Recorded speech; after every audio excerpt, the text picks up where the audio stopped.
Hi, I'm TaraHoward, and I'm here today with Jessica Francis from McGoffin County, and we're going to present the Inquiry Design Model to you. We're going to tell you how it relates to different grade levels and subject areas.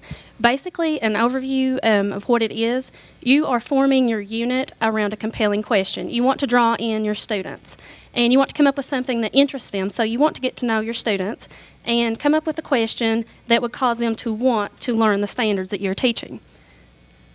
So, to become familiar with the Inquiry Design Model to engage students in compelling, relevant learning experiences, this is what we hope you will get out of this. To anchor the conversation in the why, this design is important to student achievement, and we want to explore units developed by classroom teachers in elementary, middle, and middle school areas today. There are three components to the Inquiry Design Model. Component one, the questions. So you're going to come up with one question, and your whole unit is going to revolve around that question. And then the task, each task, is going to relate to the question. And then you will have your sources. Those are the hyperlinks or documents or whatever you give to your student to help them complete each task.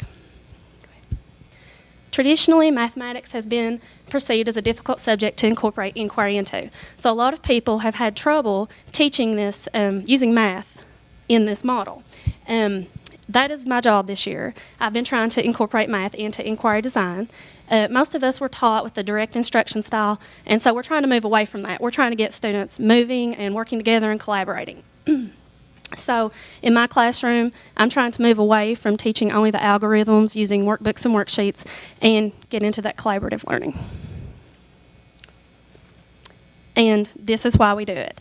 Tell me and I'll forget, show me and I may remember, involve me and I understand. And we want the students to be involved in their learning. We want them to take ownership and to be interested in what they're doing. This method requires more than remembering a fact or plan, so you're not doing the drill and kill or rote memorization. It will help reveal misconceptions, so there will be discovery involved in this process. It makes it relevant. If you tie in real-world scenarios to the content, students are going to remember it, and they're not going to ask, why are we learning this, which happens a lot in math. And you want to stage the question that will lead to a connection with the pre-existing schema. So you want to find things they are interested in and form your question around that. For example, at one meeting we went to, it was brought up, how about we do Kobe Bryant versus Stephen Curry, and which is the better basketball player? Where you're going to have to bring in a lot of different statistics, and there are a lot of different things to compare. How would you make that? How would you compare those two? There are a lot of different things there. So they would come up with different answers, but it's going to be something that they might be interested in. So think of a relevant question, and this is your compelling question. Build a unit around it, and all those summative tasks should lead back to that compelling question to help you answer it. And the results for students: exploration, engagement, real-world application, and discovery of content relationships. And for teachers, it's all on one sheet. So some of you have this. If you didn't get it, I have some copies of a blank template.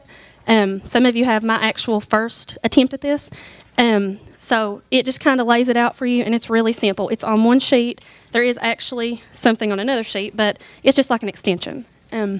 So you can rest assured that your students understand the content, and it has not just been drill and kill.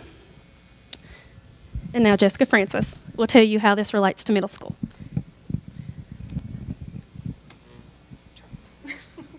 So as Tara already told you, the whole basis, can you flip me through some of this? That's fine. The whole basis of this was kind of, I think, started with social studies in mind, and if not, it should have been at start. It fits with it, great. I got my bubble busted about 10 years ago, starting teaching history, that all my kids don't love it the way that I love it. So find a way to engage them, find a way to entertain them, make it relevant. I teach my 8th grade students economics. They're about as excited as teaching or learning economics as I am about teaching economics. So the first time I actually tried this, I did a unit over progressive and proportional taxes. Okay, how does that affect your allowance? That is what they care about. When mom and dad cut down your data plan because of taxes, that is something they care about. And this is kind of the idea behind IDM, and how it's approached is just getting your students involved. What the big thing about it, most of you are trying to do this anyway. And like Tara said, this gives you one sheet. You're putting it all in one place, all your sources, all your questions, all your ideas. So if you want to share this with your other teachers, which is something I think we're really bad not to do, it should be easy to do that. We need to do that. And when one person kind of hoards up all the good stuff that they're doing, everybody else can't grow from it. And this is a good way to let that happen easier. Okay? So again, I don't want to kind of kill you with what she already said, but it does get your students engaged on a different level. They are the same way that they learn the same way that adults do. If it does not interest you, you don't pay attention to it.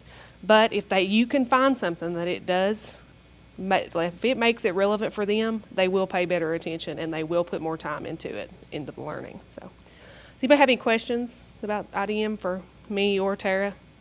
Like I said, if you are a social studies teacher, I guarantee you're doing this anyway. This just puts it in a nice, easy form, and that's what we've been kind of working on all year. So. All right, if that's it. Did you put that last slide on there? Which one? There's one more, I think. Maybe. Oh. You can Go go. into it. Okay, so we had to do that really quickly because we had a time limit, but at the end of this, I think so. We have our email addresses, and you can email us if you have any questions about this, and we can kind of guide you through or send you some samples. There's two other fellows, Yeah. Lisa and Kayla. They actually presented earlier today, so either of them can ask your questions to high school teachers that are also using this.